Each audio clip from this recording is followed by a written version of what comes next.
Cool. All right. So let's get things started. Today, our wonderful guest, Mr. TJ, Tory James Maxwell. Yes. Tory 808 James. Yes, sir. I don't know what to call you or refer to you as, but you will always be TJ to me. Thank you. Thank you. Yeah, you are Mr. Music Man. I met you back in college, and that's when I first discovered, I was like, this guy's obsessed. Like, he loves this shit. I do, man. Yeah, because I remember it was with Bobby, Carrie, and you. Yep. And I forgot whose place we went to. And it was just like he had a little studio set up. Like, it was like a closet. It was like a very DIY homemade studio, like a closet he went into. And I remember I filmed a little thing because I had just gotten my camera. Yeah. I was like, yeah, let's get this going. And I just remember seeing you, like, thinking it was, because I had never been really exposed to that entire process of, like, music making or beat making and rapping and laying tracks over it. Like, I had known of it and just had my preconceived notions, but seeing you, like, obsess over a thing, you're just like, no, that's not right. No.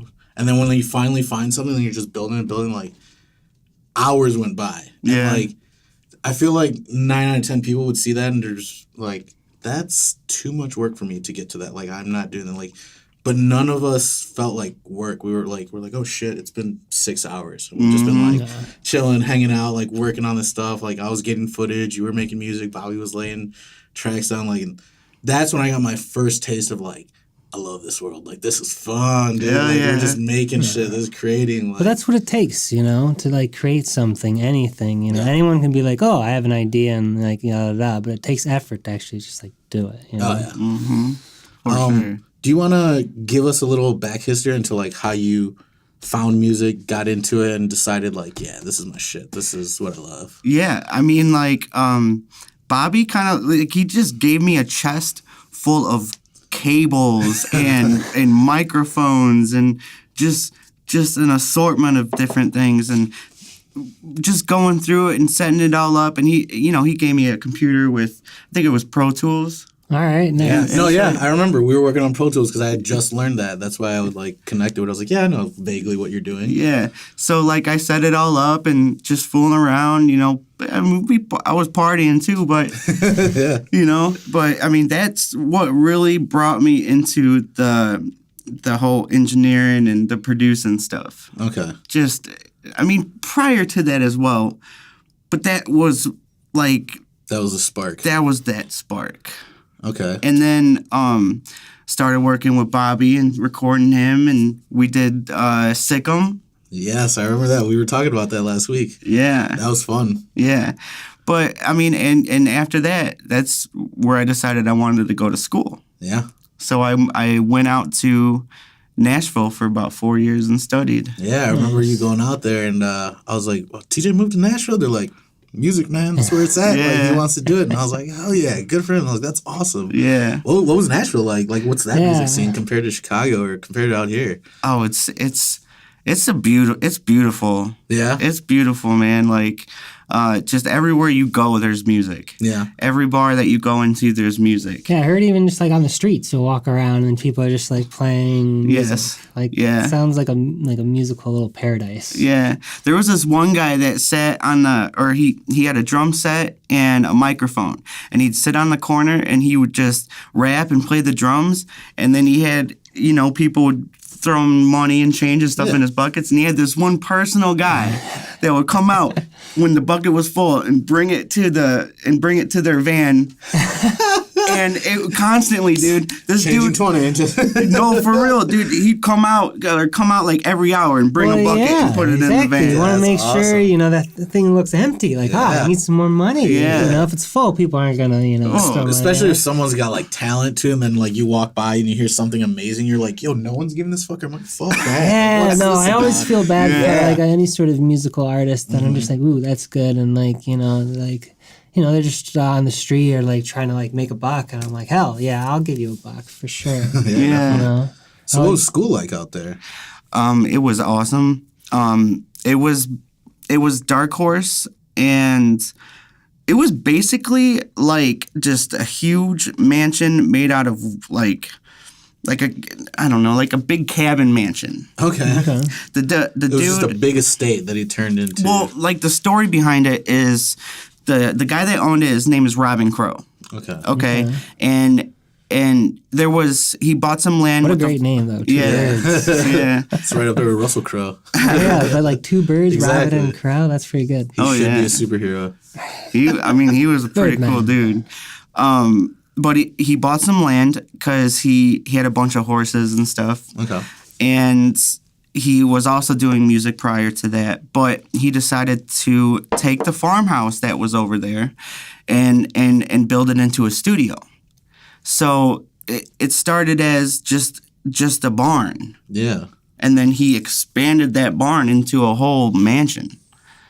Okay. He just kept building off of it and adding to it. Yeah. That's insane. Yeah. I forget the first. He did a lot with Neil Diamond. That was the first guy. I was gonna say, where's this guy's getting his resources? Yeah. Like, this is gonna be a studio. No, it's a farmhouse, but no, music. Yeah. Yeah, Neil Diamond. Yeah, that makes sense. Yeah. Yeah. They had. Well, yeah. No, it's all about who you know, though. It is. There you go. It is, man. Like everybody's honestly been there. Like Faith Hill, Tim McGraw, Neil Diamond, Taylor Swift.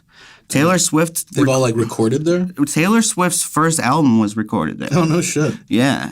So. And that's where you did all your learning, you're saying? Yeah. I also interned there and everything. So, but. What was that experience like? It was interesting.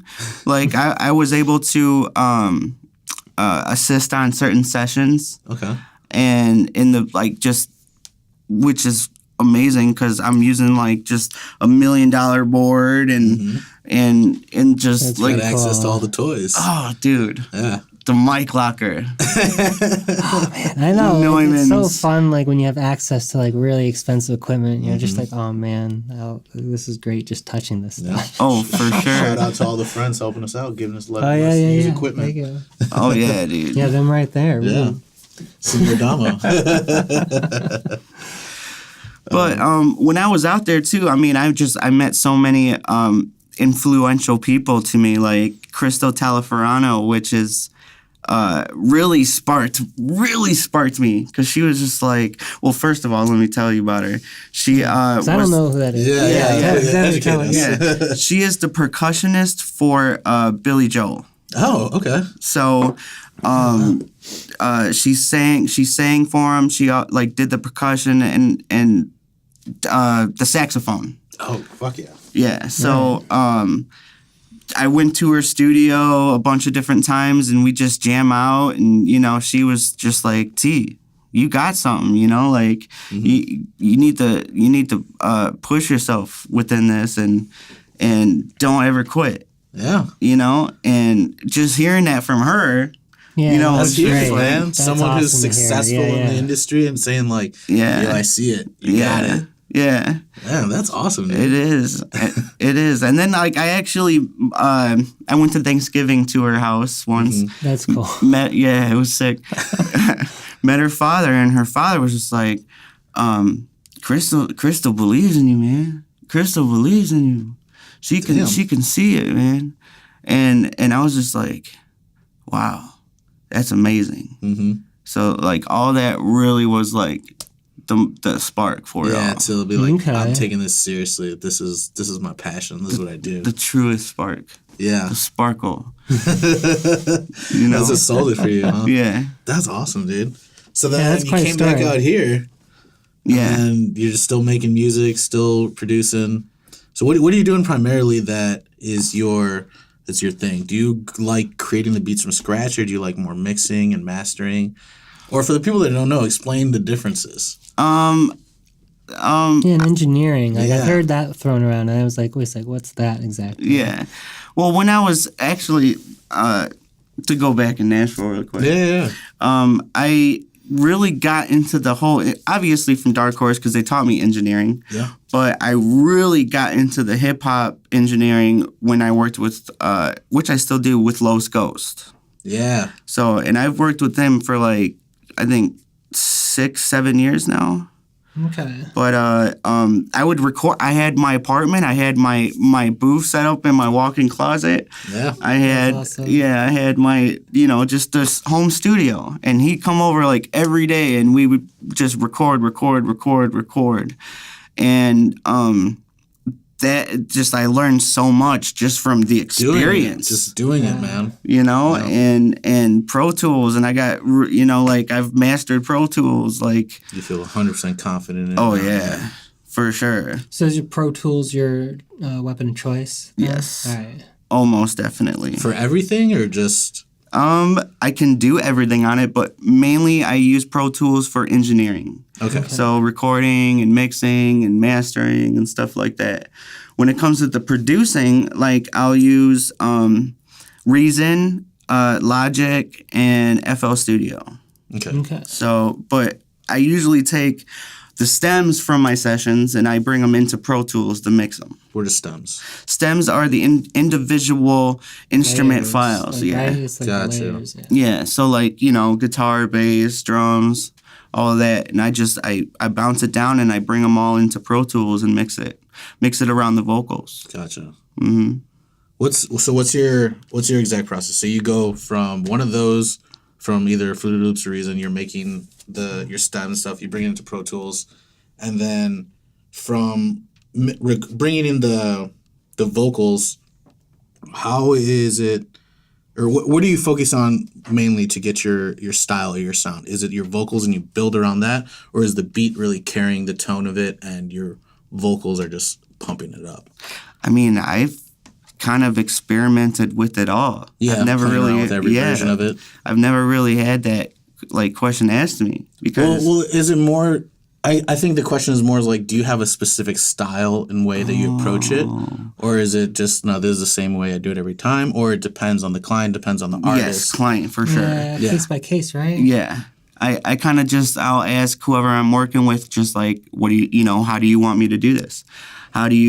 What's your process? You know? So you'll change your process to adapt to their process. Yes. Because it's definitely a very collaborative thing as Yes. like fellow artist to fellow artist. Like, Yes. hey, I know you work this way, let's work this way. Yeah. I don't know. Okay, so that's a smart way of approaching it, because everyone's very, especially when it comes to music, everyone's got their own little taste. But do you have like either artists or producers that influence your own personal work when you're making stuff? I mean, yeah, like, well, I don't really know. Like, now that I'm thinking about it, kind of like everybody that's been doing music really just inspires me in general. I haven't really. What inspires you more? Is it just the overall song, or is it the artist, or is it the producer? What kind of gets you to go like, I need to make something like that, or I should try something like that? Just the artist for sure. Okay. The artist, like, if you know, once I hear a style, you know, it opens up the character of it, and then I just want to build something around it. Gotcha. I don't know, like. Yeah, you take their direction and you just roll I take their with it. direction. But Okay. I mean, my preferred way to do it is I'd have to say I'll make a beat, or actually no. I like building beats around vocals. You know, like personally that is the most entertaining to me, because it just using the vocals and building just from scratch something around it. Yeah. It's just awesome. Yeah, something from nothing. That's Something from nothing. Yeah, especially when you got like a good like lyricist that's got their own flow, and you can hear that melody or that beat where it's like, oh, this fits perfectly. Like Bobby. That's exactly what I was saying, because literally he's the only other person that I've heard him freestyle where I was like, I can hear the beat behind this. Like, I can hear the music going. Like, that kid's freakish, because I remember like I would bring him like electronic music and I'd be like, yo, listen to this, and he would start freestyling and it worked. I'm like, how? What? I don't get it. He is the most, like, honestly, like, he is the most talented rapper I have ever met, or hands down. Like, His brain just works that way. His brain, it just comes out. I'm like, oh my God, where the hell did this come from? This is a hit. Let's record it. Yeah. You know, like, but I mean, we've been kind of working on some new stuff lately, but not as much as we used to. Oh yeah, I can only imagine, because he's teaching now. He's teaching. I was gonna say that I'm so like proud of that, man. Yeah, dude. being a teacher, like, holy shit. Oh yeah. Oh man, like teaching machines and shit. Yeah, CNC machining. He loves it. Yeah. Talks about it like crazy passionate. Yeah, whenever I go to his place, he's 3D printing everything. That's like he's big into that. It's right the now. wave of the future. It Yeah, really is. that's his hobby. Oh yeah, That's his Without a doubt. enjoyment. Do you have a hobby outside of music producing and engineering? Like, do you have something else that like you kind of dip into? Or it's like, yeah, that's my thing too. Yeah, I love painting. No shit. Yeah. I didn't know you painted. I do here and there. What? Yeah. That's awesome. Yeah, I also what was it? I really enjoy doing camera stuff. I mean, I have not really gotten into it full force, but I am using like, a Canon Rebel. Okay, yeah. Or it's Yeah, basic yeah. stuff. That's all you need, man. Like, you get a solid starter camera, you get anything you need. Yeah. Quality just get subjective. your hands on Just it start and then doing go it. out there. Yeah, exactly. Yeah. It's just the same way you approach music, or the way she told you about music. Like, just do it. Just keep making it. And like, by doing it over and over, like you said, you learn a lot. You just get better. Yeah. Yeah. It's a repetition thing. Yeah. Yeah. In my lab, I have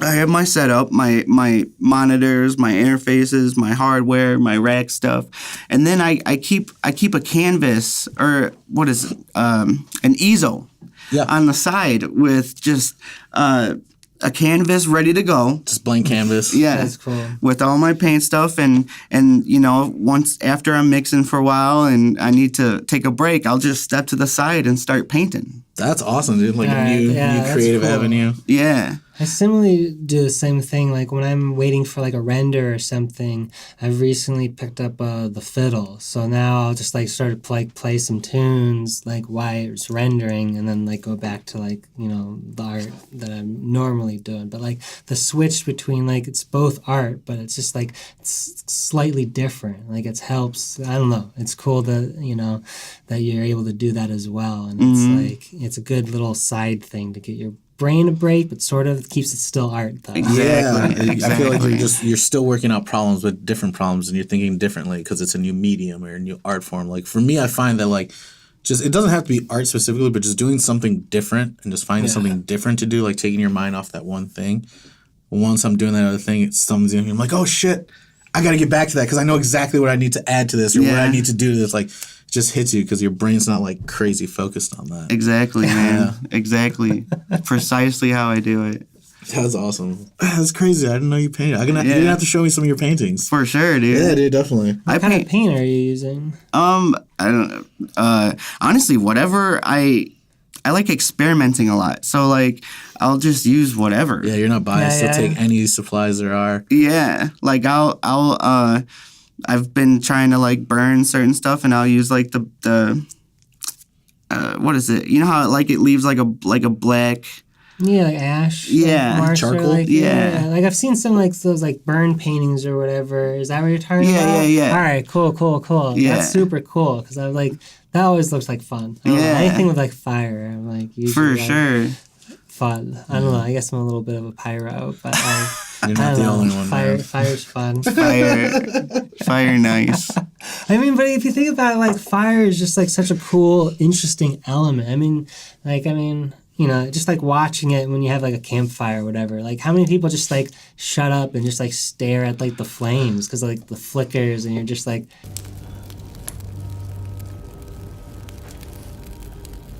That's so cool. It's a thing. It's moving, produces heat. Like, I don't know. Fire is just so fascinating. Like, I don't know. It is.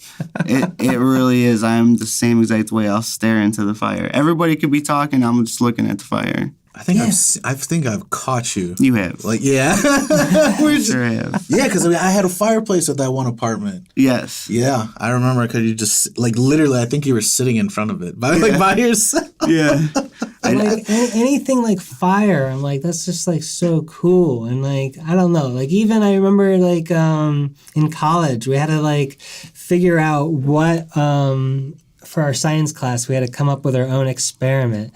And I'm like, oh, easy. I'm like, how fast do certain leaves burn? I gotta light things on fire. Yeah. So he made it like it was fun.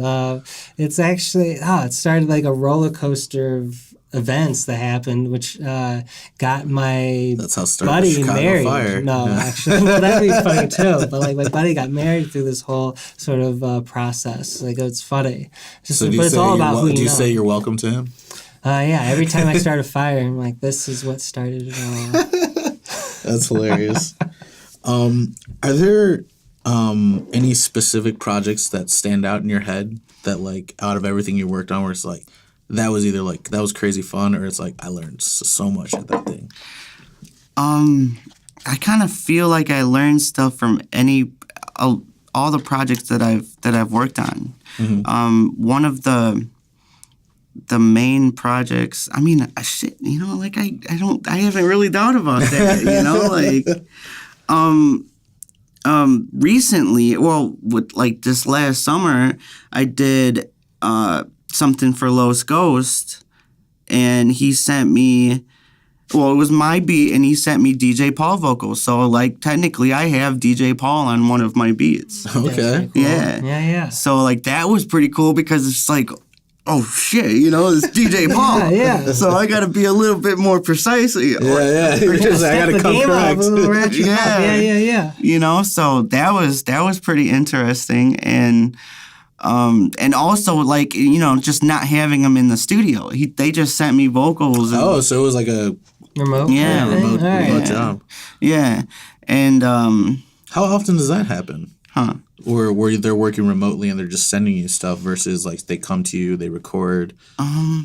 Not that much. But, I mean, it does happen on certain occasions. Like I said before, like, you know, I just adapt to what comes. You make it work. Yeah.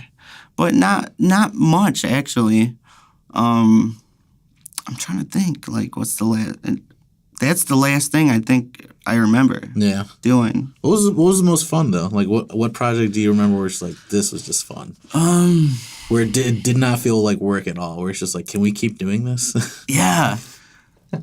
I feel like everyone's got that one project where it's just like, wait, really? We're done now? Yeah. Oh, man, I have to eat lunch? We could still do one more thing. Yeah. I don't know, like maybe just back in Dark Horse times, really. Just where you got a lot of good experience and memories there, right? Yeah. It's just like I had, you know, just like this whole studio. Like you had the patch bay, you had every single rack unit you can think of, like mics everywhere. Yeah, just like heaven, pretty much. Yeah.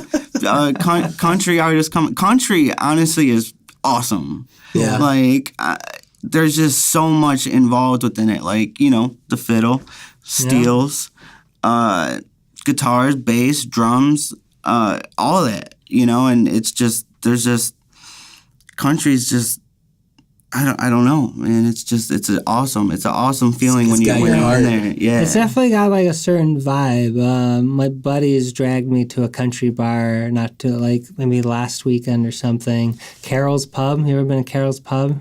No. All right. Well, it's a country bar, and they have live music. The person that we saw was some outlaw country.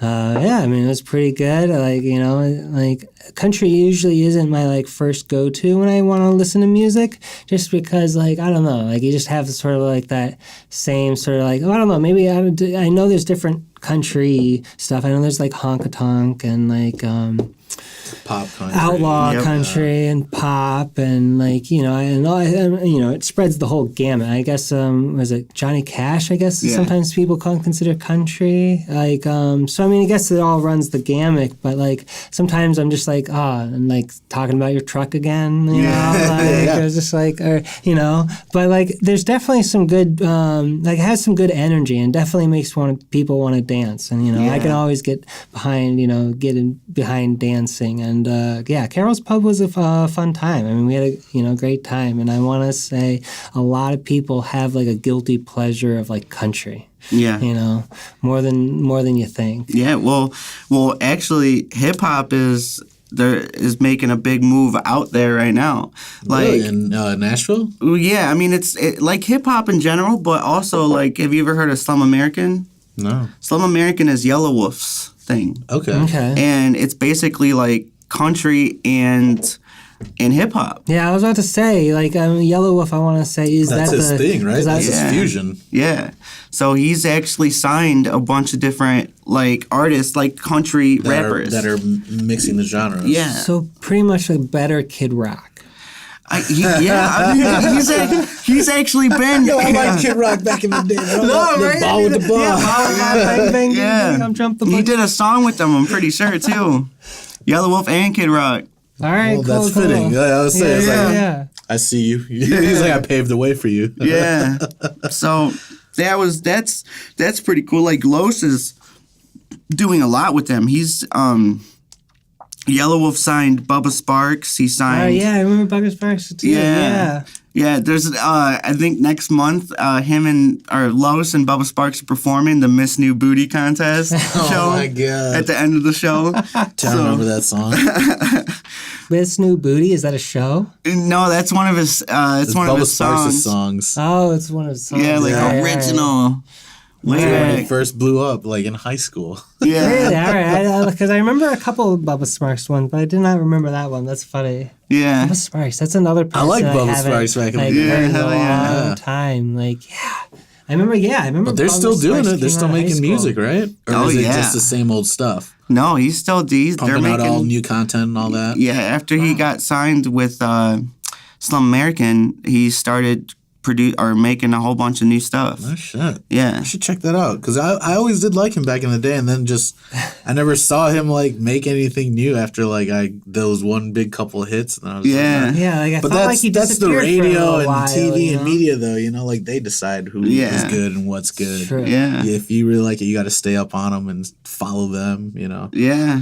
That's why, like, I feel like in this day and age, like the social media and all that stuff, like that stuff is king. Where they're just shitting all over, like the entertainment industry, the music industry. It's like, dude, you guys don't hold the keys to the gates anymore. Like, no one's telling. We don't have to wait for 20 people's approvals. Like all these executives, YouTube. It's just like, just like boom, put a video on YouTube. I think it was. What was it? Oh, it was Casey Neistat, that guy, the YouTube vlogger.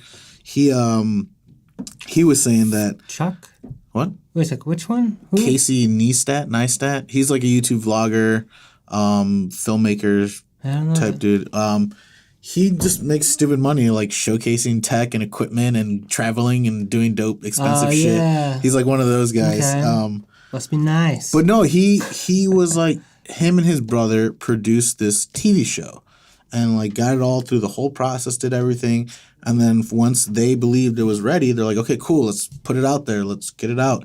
And it's like, no, well, this person needs to sign off. This studio needs to sign off. We need these execs to sign off. And you know what? They all have issues or they have something they want to change or blah, blah, blah. Because they're the money. They're the gatekeepers and you have to make them happy. Mm-hmm, he's like, the reason I jumped to YouTube and fell in love with YouTube, he's like, he's like, there's no 20 people I have to say, oh, it's ready, put it out. He's like, I hit upload and it's fucking there. Yep. Like, dude, they're destroying that industry, which I'm 100% okay with. Where it's like, because then content's going to be king and that's when you're, like, it's going to be crazy flooded. Like, everyone's going to be making stuff. But then, like, the really good stuff, the stuff that, like, is actually good, that what people consider good, that's what's going to rise to the top because, like, there's no faking that. It's either people like it or they don't. Yeah.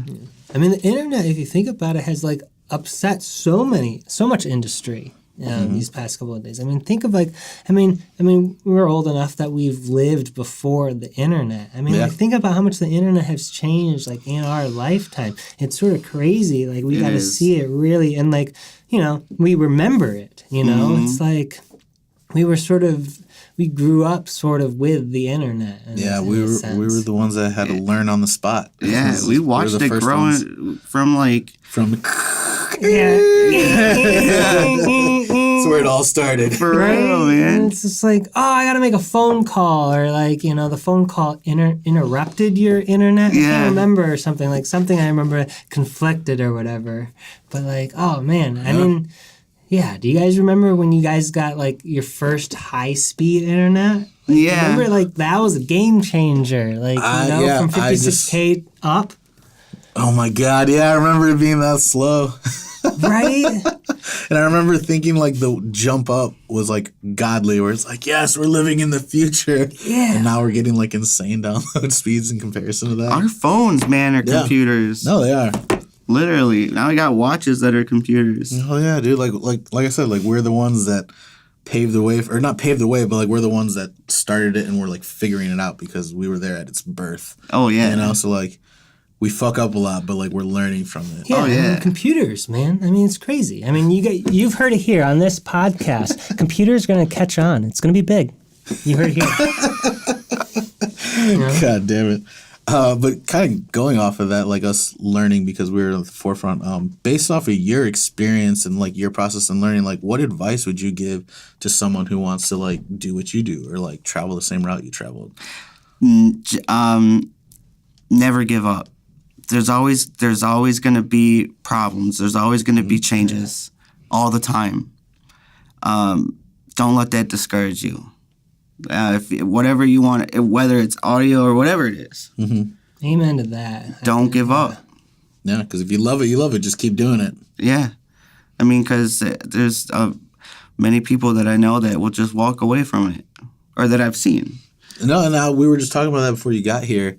And I was just like, dude, he's just one of those guys where I've noticed, like, when I first saw that he loved it, and it's like years later, he's still doing it, man, because he loves it. Like, he doesn't care. Like, that's just his thing. Like, whether someone's paying him or not to do it, he's going to be doing it. Like, he loves it. For sure. But, I mean, if you're starting off doing audio, just, I don't know, get a starter thing, you know, just a cheap interface or in a mic. What would you recommend? For interfaces, maybe like Presonus or Focusrite. And for the mic, the Audio-Technica 2020 is pretty cool. Okay. It's like $100 and it's very universal, so you can use that for anything really. Yeah, and that's pretty affordable, I would say, for most people. That's a solid budget right there. Yeah. So, but probably a couple hundred or less, honestly. Go on Amazon, you probably find it for like $150 or less. So, just out of curiosity, I know sometimes with like computers and in sort of my industry, things are getting cheaper. Is sound equipment getting cheaper as like technology advances, or do you think it's getting more expensive? It depends on I feel like it depends on the name. The name of the brand. Yeah. Okay. Yeah. Because that carries a lot of weight. Kind of the same way like Apple and all that. Yeah, for sure. Yeah, like Neumann's are $3,000. The main Neumann mic is like $3,000 something. Are they worth that though, in your opinion? Do you think they are?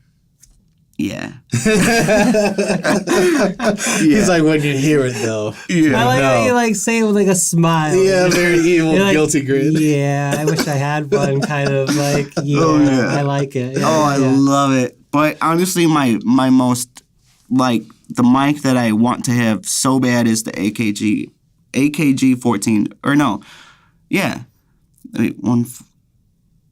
I can't remember what the hell it's called. I was just looking at it. 414, the 414. Message it to me and we'll post All it. right, We'll put it up. Exactly. We'll put on like his wish list. If anyone wants to send it to him, please feel free to. Yeah, but we really appreciate it. That mic is just awesome. You can record on either side. You have just it's so versatile. Like you can make one side work and the back end not work, so you just get more clarity. Or it's a wonderful mic because it does everything.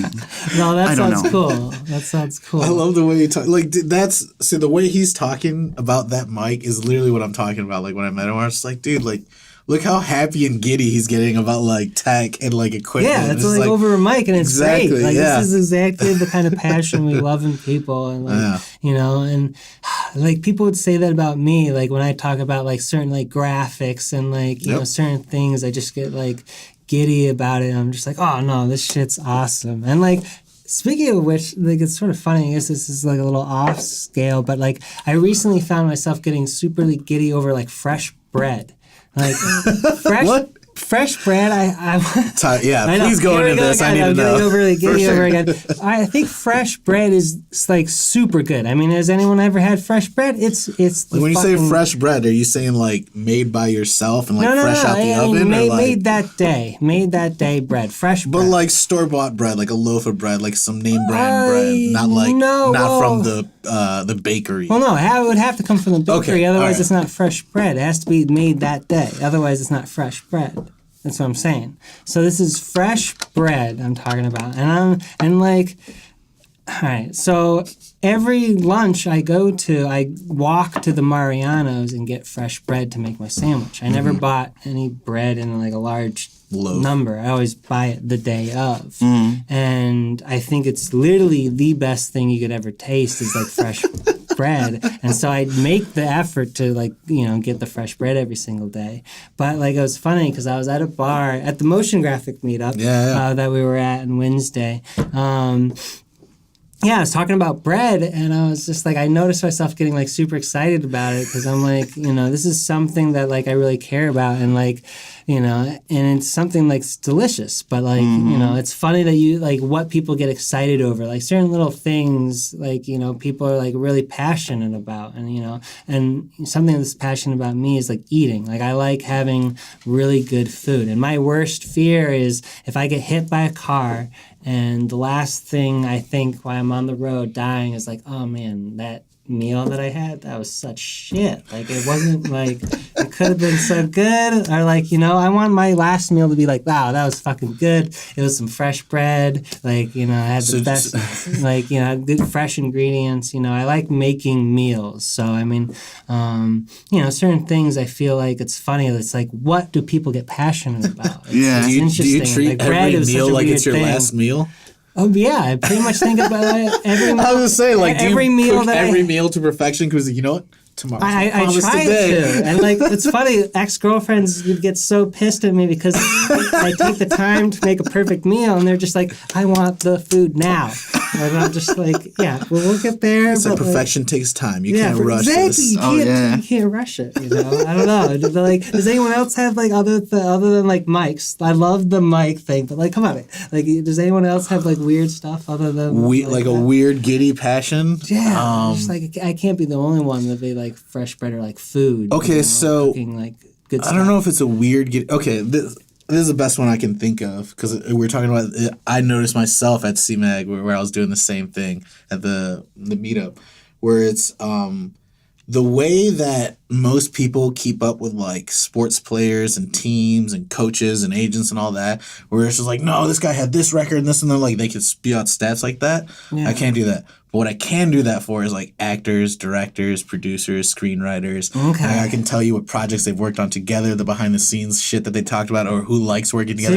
So you're a film nerd. All right, dude, that stuff, like I love like interviews, behind the scene interview, like this style setup where it's not like a scripted like performance, like a late night talk show, because like those are interviews, but they're a performance of an interview. You know, that's not real, unfiltered. Like, hey, we're just having a conversation, we're talking, and like people being themselves. Like when people are themselves, you see the truth, and you see like, oh, he didn't like that motherfucker. Like, I love that shit. That's like that where I'm like, this is good. This is juicy. Like it's like gossip, but like film gossip. I love that shit. Yeah, that's super cool. But yeah, no, I just loved your passion over the mic, and it just reminded me of myself with the bread. I was just like, yeah. But like, you know, I also get that passion about like motion graphics and like 3D and like the computer we actually technology and stuff too. But like, you know, I just think it's like funny that there's other things that like spark my joy other than like, you know, just what I do. It's funny. Yeah. I don't know about me other than the audio or mics and stuff like that. Mics are your life. my just audio in general, really. Well, what part? Bringing that up, like what aspect of that whole? Because you touch a lot, like because I know that some people are primarily producers, some people are primarily engineers and like mixing and mastering. Like you do everything. What is there one step of the process where it's like that's my shit, like that's where I'm amazing at, and this is what I could do all day, every day? Or is it just the thought of having like overall control and direction of the piece coming together?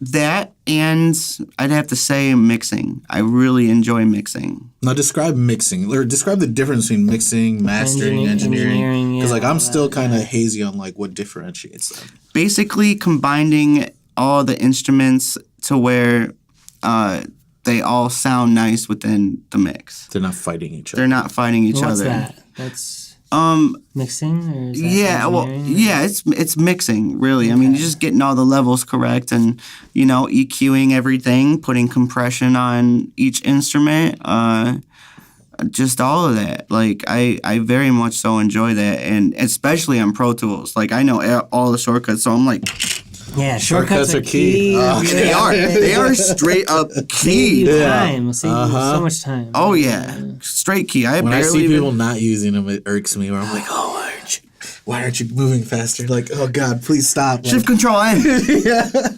Like new track.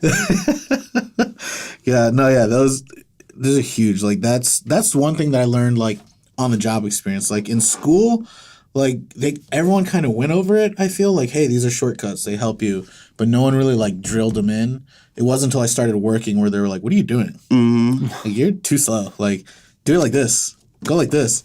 Do you know this shortcut? I'm like, no. They're like, what about this one? I'm like, no. What? You can do that? And they're like, yeah, dude. Do this and this. And I was like, thank you. You just made my life heaven. Like, this is godly now. I don't know how old this was, but like now in After Effects, you can create your own shortcuts for different custom things. shortcuts. And I was just like, oh, that's man. the best. This is legit. Really? Yeah. You can like create your own custom shortcuts. And you can modify like the existing shortcuts where it's like, oh, it's always been this, but you know what? I hate how that feels doing that. If it was I just use this it so button, often, I just want to do this. Yeah, you can switch things up. Oh shit, that's a game changer, yo.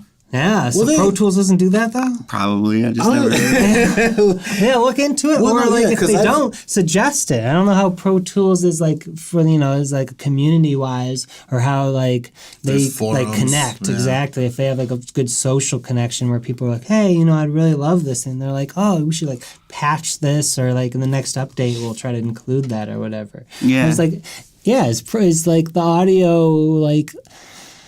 I guess, is there an audio community, do you feel like an online presence where like people sort of congregate and like is there like a forum, like an audio forum that like people like talk about it, or is it like very just like where you are at your certain job? Like, is there an online presence for the audio community? Yeah, I mean, there's a bunch of really main ones. Can't think of them all. I just know there's Gear Sluts. Okay. I love that name already. That's amazing. Yeah. Gear Sluts. Yeah. But everybody talks there for proms that they're having, questions, just, talking about what they love and all of that. Like you type up on Google, anything, like if you were to type up on Google for whatever you're trying to learn from audio, it's probably going to go to Gear Sluts. Okay. That's the big one. That's the one that you visit a lot. Yeah. Okay. Yeah. And is it just like a forum community where people just talk and like list issues and topics, or like, hey, let's talk about this? Yeah. Kind of Reddit style? Yeah. Are there any, do you use Reddit?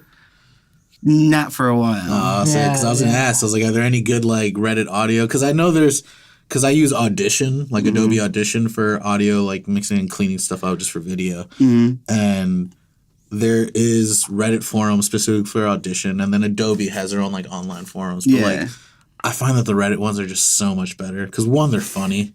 Like, I feel like Reddit is just a great community of assholes that are like, but they're witty, like they're smart. Like, I know what I'm talking about, but you're a fucking idiot for not knowing that. Yeah, dude, for real. I hear that shit all the time, bro. It's hilarious. Yeah, all the time I hear that. Yeah, Reddit's great for that kind of stuff. But like, that for me, that learning curve of Reddit is a lot more accessible because it's not so much a technical like, oh, this codec and this and for like that's what I like Creative Cow and Adobe forums, like those are great for. But like if you're just trying to get like a general idea and sense of like, yeah, what's this issue, what's this problem, like Reddit has a great way of like just simplifying it in the most basic terms. Like, Reddit is something that I just haven't gotten into as well. Like, I mean, like, I don't know. Gotta do it, man. There's so many good forums to follow. That's what I hear, and I fear that's the front page of the internet. Like, my fear is that, like, I have, like, the ADDDDDDD. Which is perfect for fucking Reddit. But that's just it. Like, I will click on it. You'll never go away exactly. from Reddit. I will realize, it's been 30, 40 minutes. There's nothing wrong with that. You've learned a lot. Well, no, but this ad needs to get out in an hour, and I've just been spending 40 minutes looking at puppy pictures on Reddit. I'm just like, I can't do that to myself. No, so that's fair, like, that's I fair. pretty much avoid Reddit because I know myself. Because you And know I'm it's going to catch you. And I'm like, I smart. I will give you that. fall down the rabbit hole and I won't return like forever. And so I don't do Reddit. But my friend recently, not recently, but like I guess within the past year, sent me a subreddit. See, now there's the subreddits. Uh-huh. It's not a Reddit, it's a subreddit. Well, they're all subreddits. I don't know. but it's just like genre, subgenre. Doors for ninjas. And it's just photos of like doors at like really high places. There's like no stairs or like it's just like, why is there a door there? But it's like a door for a ninja. That's why the door is there. Only the ninja can get in. Yeah, only the ninja can get in. And I was like, See, this is Reddit pretty is good. amazing. Like, I was like, this thread's awesome. Like personal note. Like I've always sort of like have like I guess like my alternative reality, or if I was like a superhero or like whatever, like I don't know, I have a sort of like a deep connection with ninjas. I don't know, whatever reason, I just like ninjas a lot. So like my friend sent that to me. Did you grow up watching Power Rangers? Yes, I did. That's why you like ninjas. Yeah, Tommy, the green. Teenagers with the fucking attitude. Green. And I love that color too. Like he was the shit. And then I guess he became the White Ranger. You didn't like the White Ranger? No, the green was so much cooler. The Saba sword, though. Yeah. He had a talking Saba sword, bro. Ooh, Come on. the Godzilla thing and green. Green's so much better than white. His Like, Megazord thing. Yeah. When it was gangster shit. Yeah. Exactly. It was. I will give you that. Awesome. Or was it Dragon Zord, right? Dragon Zord. I can't remember, That was- but like, yeah, that was the shit. For sure, dude. Jumping out of that rabbit hole, do you have any rabbit Yeah, that was holes? a Reddit conversation right there. Do you have any things like Reddit that you know where it's like, fuck, I'm gonna get sucked into this? Like, this is my guilty pleasure. It's like, I need to avoid this. Porn. Other than porn. Again, like music stuff. Well, outside of music. Oh, okay. Outside of music, Like, what takes you away from music where it's just like, fuck, I should have been working on this? shit. I don't know. Oh, I love horror movies. Oh, okay. That's my thing. I won't really watch anything else but horror stuff. If I have the choice, that's what I'm doing. What was the last horror you saw then? I think it was The Ring. All right. Ring, wow. That's a old. classic. Yeah. That was really good. Though. I love that the was first one of my Ring. favorite Yeah, ones. I Honestly- feel like they should have just left it at the first one. And that They was really it. should have, but like everyone wanted more because it was so 'Cause it was good, interesting. yeah. Like it was so good, but like like I want to say the sequels sort of like made it worse as it went along. But yeah, I agree. I think it's also beautifully filmed. The first one, Cinematography is great. I love everything about it. It's just fucking Yeah, It it's is. very dark. Yeah. Yeah. What other horror movies are what are your go-to horror movies? My go-to, The Shining. Oof. God, it's Kubrick. Yeah, Stanley Kubrick. Yeah. That that's a genius right there. That guy was very good at just like, I'm gonna lay in a million messages in this one shot. Like there's so much symbolism. Oh, in dude, for everything. real. Yeah. God damn, that guy was he thought a lot. I feel like he overthought every shot, but like that's great for like people like us where it's just like, yo, I love all these little details. Yeah. Tell me more. Yeah, The Shining is full of them. Oh God, yeah. Full of them, man. Like what was it? The NASA, the moon landing thing. Oh yeah, are you talking about that documentary where they're saying that like he was the one that filmed the moon landing? Yeah. I forget what the documentary is called. It's like it's the room number, I think. Yeah. It's like 312 or something. It's whatever the room number is in the movie. Like that's the name of the documentary. Room 312, interesting. Because I want to say that there is a horror film called Room 312, and it's with like Samuel L. Jackson. And Yeah. this All right, hold on. guy, Damo's got the right number. 213. 237. 237. Room 237. Yeah. Is Damo that for the coming correct with the documentary? fact Or is that checks. for the horror movie that I'm The talking documentary? Yeah. Yeah. All About? right. All right. God damn. Because, 312, I think, was like a whole horror movie, which was pretty good. I thought that was a pretty good horror film, Room 312. It was about like a hotel room, and this horror writer. Yes. And that's a good one. Yeah, it was pretty legit. And I was just like, it was pretty freaky. I mean, I saw it again and it didn't scare me as much as it did the first time I saw it. But like, yeah, I mean, I love horror films just because, one, the creative aspect of me. Yeah. I mean, I love horror just because anything that's horror is otherworldly. It's it's creating something. It's fantasy. So someone has to creatively be like, what does this thing look like? Yes. You know? And so like anything that's like super artistic, like I mean, Nightmare Before Christmas is not horror, but it's like it had it's in horror that genre. aspects. Yeah. I mean, Hellraiser has like a certain design and like look. I mean, Alien is sometimes people think of that as a horror, but like it has like a very specific like look. It's pure Friday the sci-fi 13th, suspense. Yeah.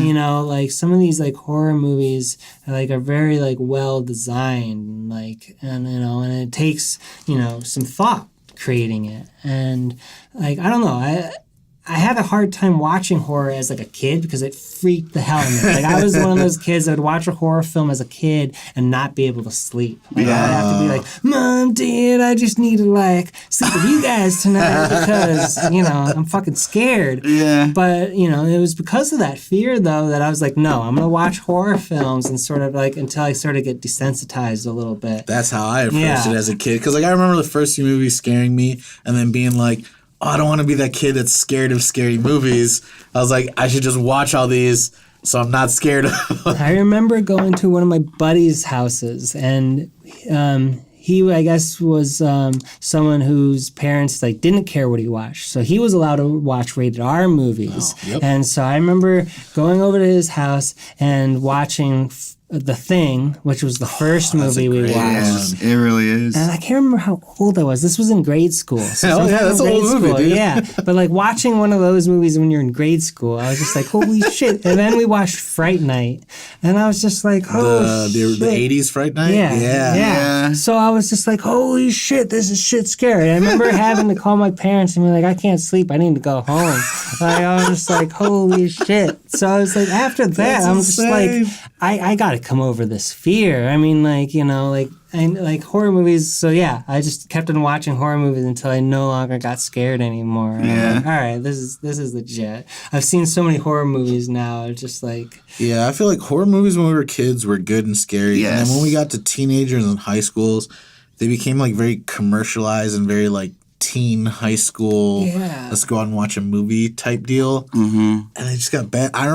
For me, I remember the first like horror movie that got me back into that genre where I was like, oh, this is good. This is different. This is like a new take. Was the first Insidious. I remember the whole time. By the tulip. I just remember the whole movie being like, I don't know what angle they're playing. Like, is this a haunting? Is the house haunted? Like, what's... And then it's astral projection. I was like, that's so fucking new. Like, it's not super new. Right, it's been done before. But it's like, finally, some, like, new take on it. But even, like, the world. And then, like, that creature. Like, that, like... I was like, oh, I want to know more about that. And, like, I was so sad about, like, the consecutive Insidiouses that they didn't touch on that, like, character. I was like, oh, that's so cool. That world. Who is that character? Yeah. They just, like, touched on it in the first one. I was like, boop.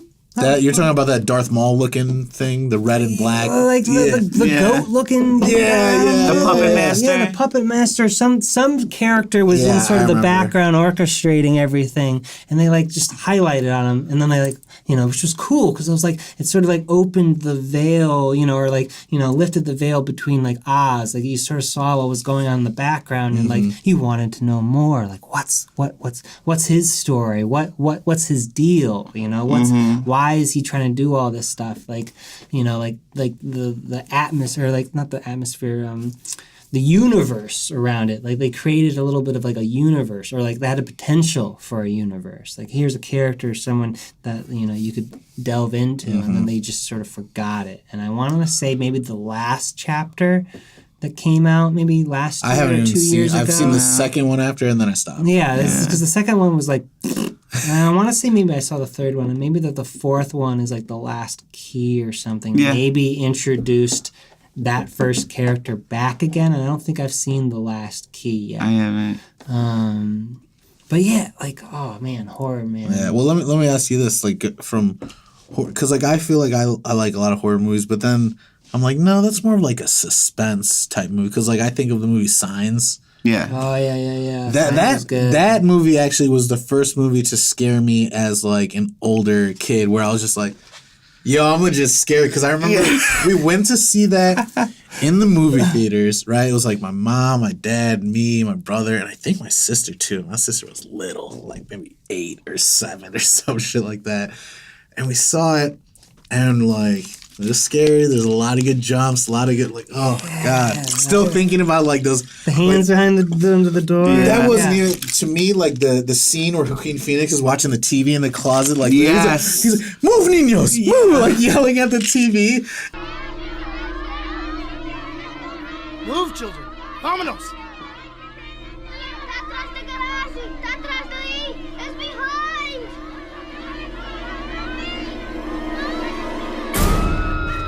Oh, like, oh. Or when you see him in the TV in the reflection holding the little girl, like. Those, or you see him stand. They're reveals. There's subtle reveals where it takes you a minute to realize what you're seeing. Like the one where it's like early in the movie, the alien's just standing on the top of the roof. Somehow, some way, they time like the musical sound effect with right when your mind realizes there's a fucking alien right there, just ring, and you're like, oh fuck, like what am I staring at? Dude, I'm getting goosebumps now. The sound design. I remember. Yeah. Oh, speaking of, like, me and my brother, we learned how to play the signs, the Yeah. We learned how to we had a little like Yamaha keyboard. That's and cool. And because my brother is like the music guy, like he can play any instrument there is. For a moment, I thought you were doing like Saria's song from Zelda. Kind of. It's very similar. It's very And that's the thing. It doesn't have the like it's just over and over, and it's just so creepy and eerie. Me and my brother, we would do it to each other. We'd do it to our sister. We would, because it had speakers like just on the keyboard. Like we would hide underneath the bed. Unscrew the light bulb, and like whoever came in to turn the light, no light, they just and they would just stop, just like run out the room, dude. Oh, like that's hilarious. Yeah. So going off that long tangent, would you say is it more of like a suspense aspect, or is it the horror aspect where it's like this is like that dark, eerie, creepy like tone, or is it just the visual? This is tone. It's the overall feel of like the dark, weirdness. like I like all like just darker stuff. Do you take that over into your music? Yes and no. Like I've actually just started really like expressing, like my horror, like just like the creepiness. So I've been kind of like putting like creepy stuff in my studio, my lab. Yeah. Okay. Yeah, so like getting skeletons, ghosts, just any creepy shit and putting it in there, so it like inspires me to make more creepy stuff. I don't know. Cool. It fuels you. Yeah. I like creepy stuff. I mean, I like skeletons and like the skull. Like the skull for whatever reason. It just always like spoke out to me, and I like always been a fan of Skull. And like I know sometimes people are like, "Oh, you like skulls," and it's just like, "Oh, so dark and like creepy," and it's just like, no, it's like skulls. It's looks like I don't dope. know, It just looks cool. Yeah, exactly. I don't know.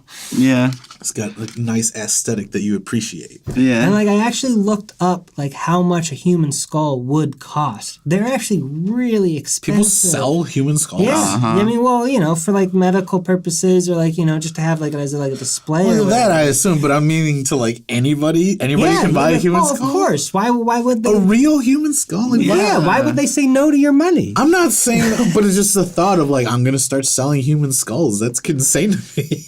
Who's got access to a shit ton of human skulls and selling them? I don't know. I mean, like apparently. Maybe you should be asking these questions before you're buying them. No, these are questions I don't want to know. If I can get a skull on the cheap from a serial killer, it's fine. Reach out to me. We'll put my email in the show notes. If you have access to a real human skull on the cheap, on the low, hit me up. Thomas is your guy.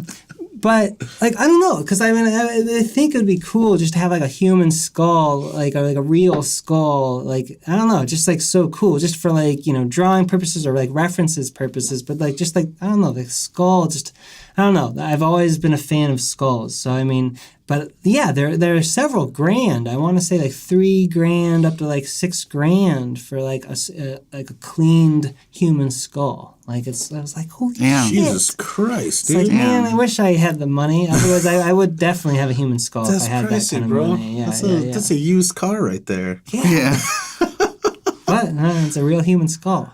It's a real human skull. God damn. Your pricing, that's insane, man. Yeah. Do you, when did you, from school to go to considering yourself a professional, when did you start charging, and when did you feel comfortable like being like, no, I'm worth something, like you need to pay me for my services? Like a few years ago, honestly, I've really been honing in on that the past year. Mm-hmm. So like I've got I'll get some money from was it ASCAP and royalties and whatnot, and just stuff trickling back. Yeah.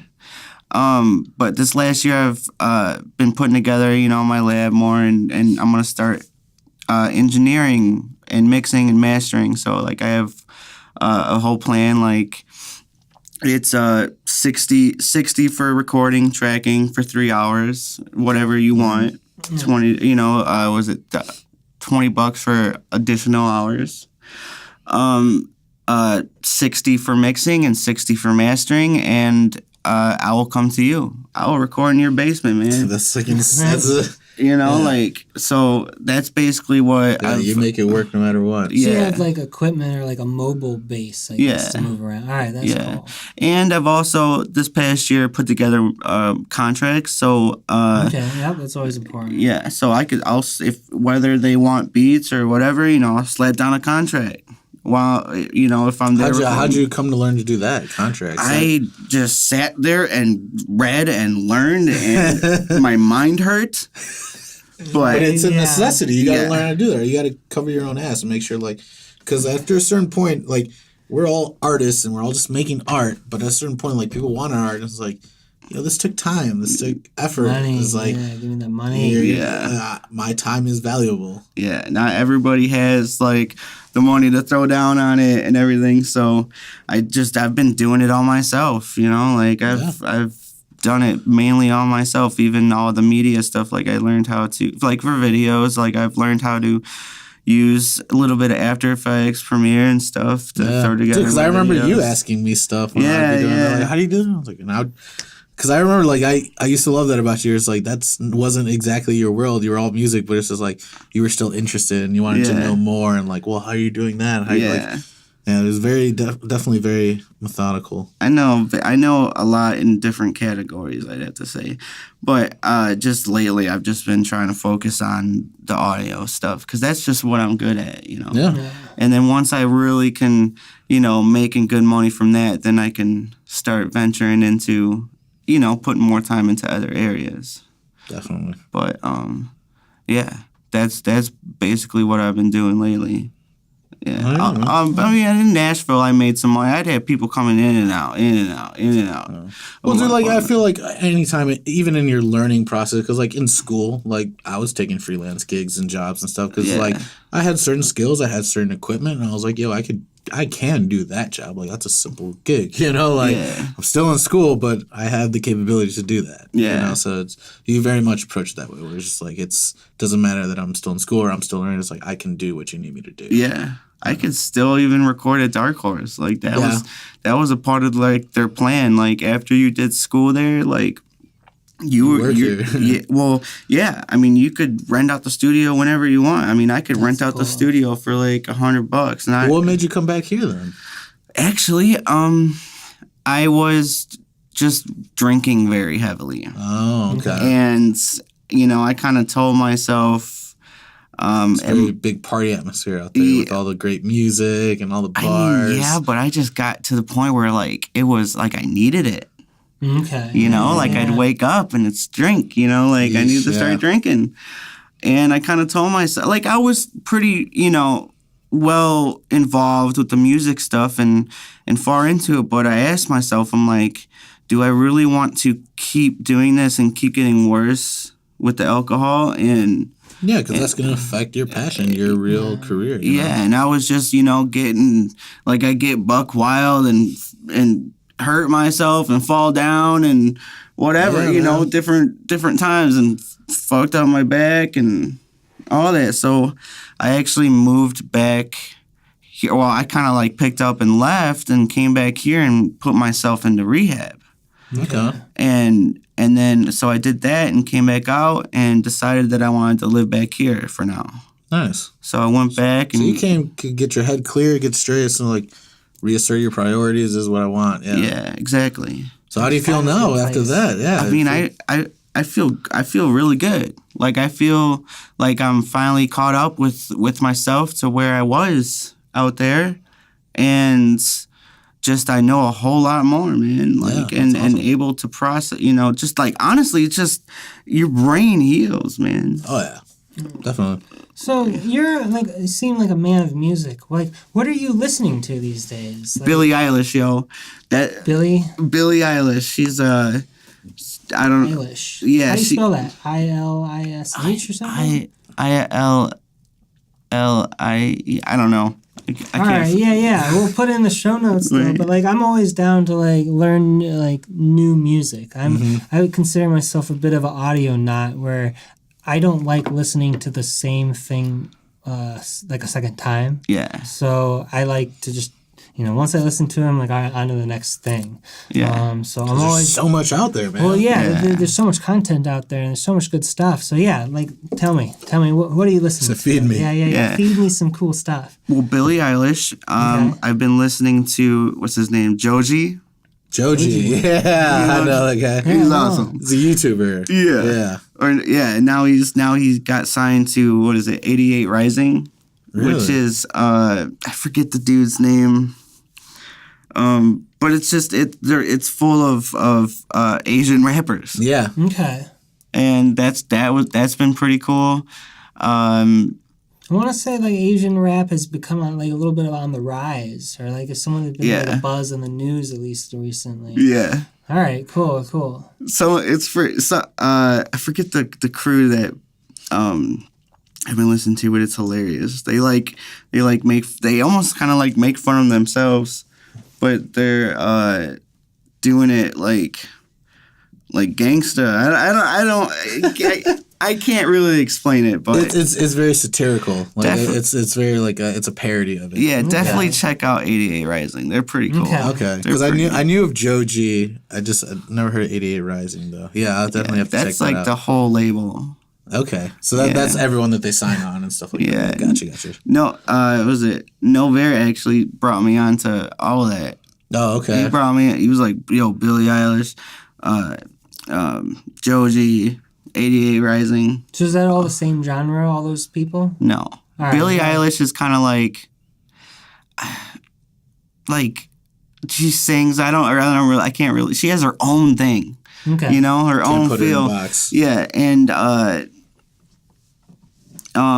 the others are just rap, and Joji, I don't even know where he would be. Have you heard his music? No, I just know of him. Yeah. Like I've seen him on Hot Ones. You know that show?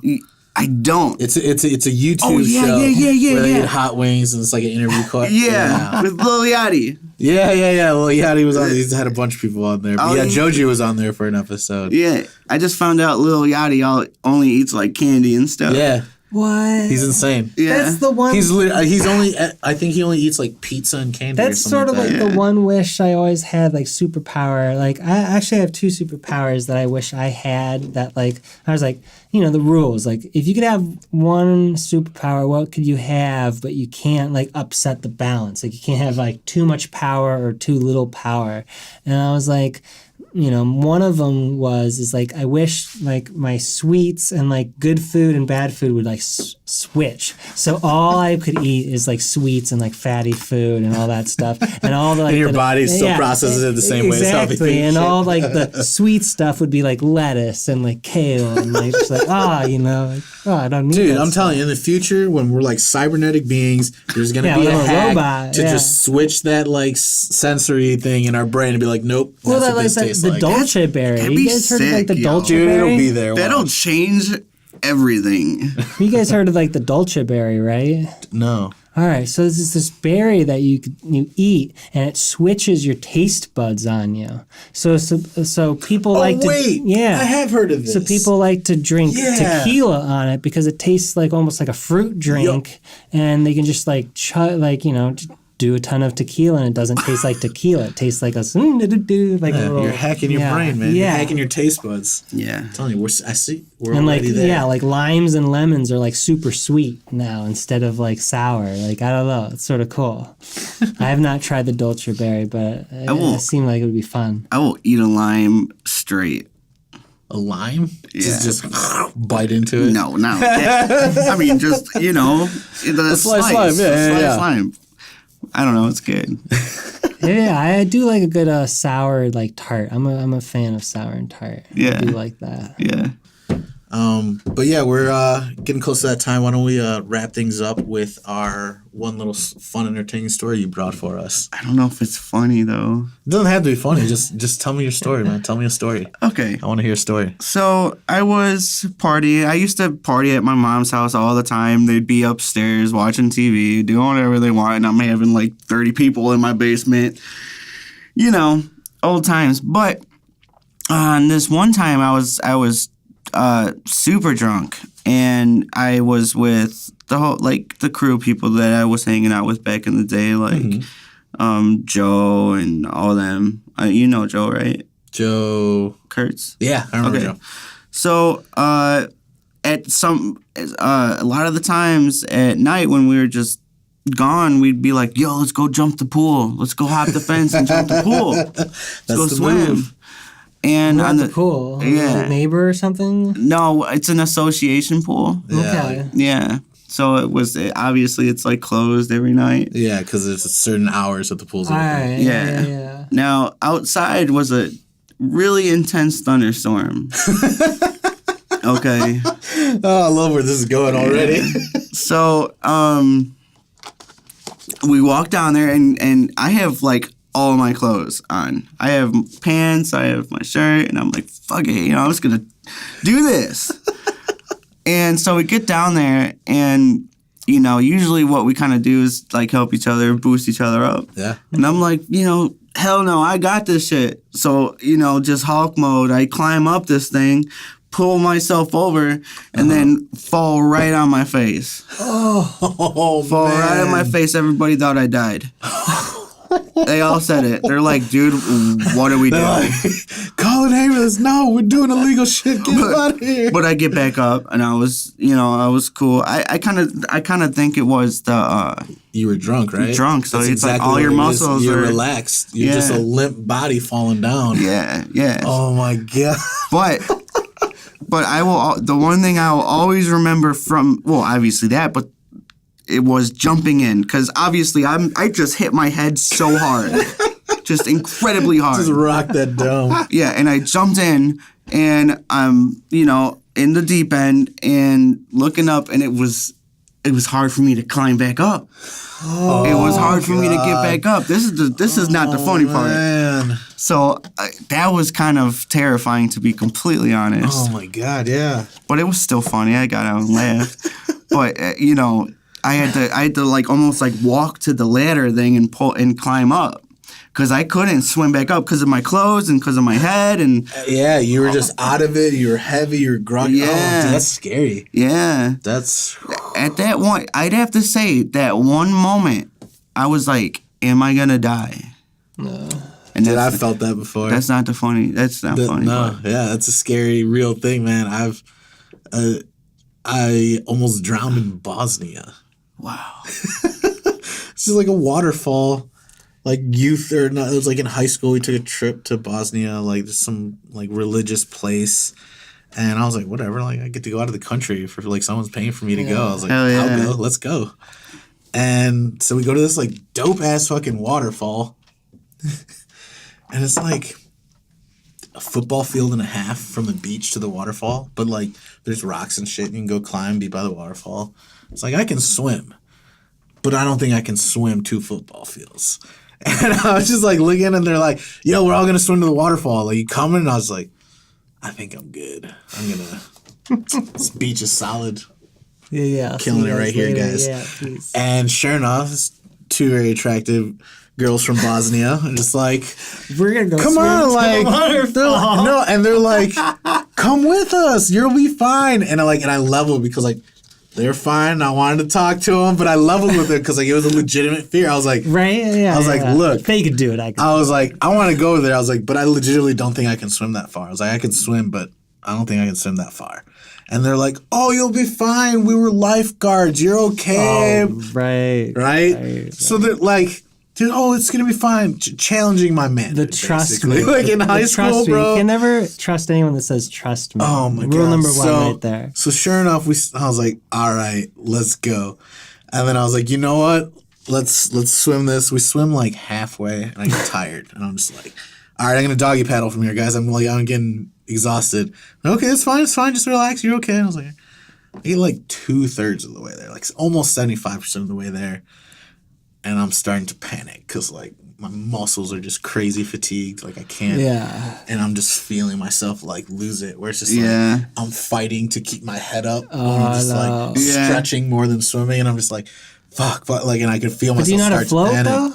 Dude, I can float. But when you start to panic because you think like that's still really fucking far, I'm over here and I'm losing it. Oh, yeah. So like I had that moment where it's just like I'm and like I was like, guys, hey guys, and they're like, yeah, I was like, I'm going, like I literally just said, I'm going down, and I just started sinking. Yeah. And then like both of them screamed, just float, relax, float. And it's so embarrassing. I'm literally like drowning these 2 poor girls to like stay up and breathe, just like, okay. Just like breathing and then just like pushing them, just like gasping for air. Well, because they're like trying to help me and like flipping on my back, and I'm just like literally yanking them down, like just panicking. But they're lifeguards. Yeah, but they're lifeguards, so they know what they're doing, right? It's hilarious. I just like felt it where I was like, I think I'm gonna die here. Like I might die here. So I was just like, all right, you can't swim anymore. I was like, you're kind of close, but you're not close. You can't swim. You need to stop. Take one last big breath. Just biggest breath I took, and I knew I was just going down. I was literally just gonna let myself sink, and I was like, sink. I was like, pray that the floor is close. Pray that you're kind of close to some sort of ground. I was like, because right now you have no energy to swim. Like I get to just sink, and I just start getting calm, like start relaxing, holding my breath. And then boom, hit the floor, and I was like, yes. And I just like fucking sprung up as hard as I could, and like sprung up and like did a couple paddles and came back up for air, and I was like, and I realized I was a little bit closer, and I was like, I can make this. And I just went back under, and like when I went underwater, I just swam as hard and fast as I could underwater. And then when I got tired, let myself sink again, hit the floor, bounce back up, and I was like, I'm closer. And I finally made it, and I was like, I just remember like on my way sinking, I was like, I could die here. I could not make it. How was the swim back? Oh. I walked my candy ass all the way around. And check it, there's no clear walking path. I'm literally hugging vines on rock faces to like walk my candy ass back around. I was like, yo, I'm not almost drowning twice in fucking Bosnia. Hell no. Going back to your story, were you done with your story? I felt like you were saying that was not the funny part. Oh, I mean, I thought the funny part was hitting the ground and everybody thought I was dead. Yeah, he's like, but I wasn't. I lived. Yeah. That was it, really. Yeah. No, that was a good story, man. I liked it. Yeah, sorry, I didn't mean to steal your little story spotlight. It just reminded me. I was like, good. I know that feeling of drowning or feeling like I could drown here. Like I might. That's a scary one where you're just like, oh, okay. Because I remember like literally like shaking, like on the rocks, like having no energy, like just I laid on the rocks and I was just like shaking, and they're like, you okay? And I was like, I'll be fine. okay, just What I feel like, just need to like lay a lot here. of people have had that similar experience of like with water. Like every once in a while, I you don't get know. sort of caught in water somehow, and you're just like, oh shit, I could actually die from this shit. Like I don't know, it's sort of nutty. Yeah. Either that or like traffic stuff, or like while you're in your car. Like I feel like those are the most times people have experienced. Like shit, I might have died. Yeah, definitely. Well, Yeah. on that chipper note, let's close out this episode. Do you want to let anybody know, give anybody a shout out, let people know where they can find you? Yeah. You can find me at Tory808james.com, or you can find me on YouTube, same name, all of that, really. Type me up on Google. I'm there. Also, I want to shout out Samoza TV. I started engineering for them a couple weeks ago. So I'm doing all the audio for Samoza TV. Oh yeah. Check them out. It's awesome. It's a podcast stuff again. Yeah, the Roomies. The Roomies. Yeah, they just changed it to the Roomies, yo. Okay. Yeah. Shit's raw. But check that out. Also, I wanted to shout out Los Ghost again. And this is a little bit like a sad thing though, but his mom just passed away. Oh. And today's the funeral. Oh. And I just wanted to say, Rest in like, peace. you know, like, rest in peace. And she was a fantastic person and just loved by many people. And I just wanted to share that and send my love, you know, like, Yeah, that's awesome. but, and I think that's it. Yeah, man. All right, I think- episode 6. Thanks for being on, man. Yes. Yeah, that was great. Yeah, thank you. Cool.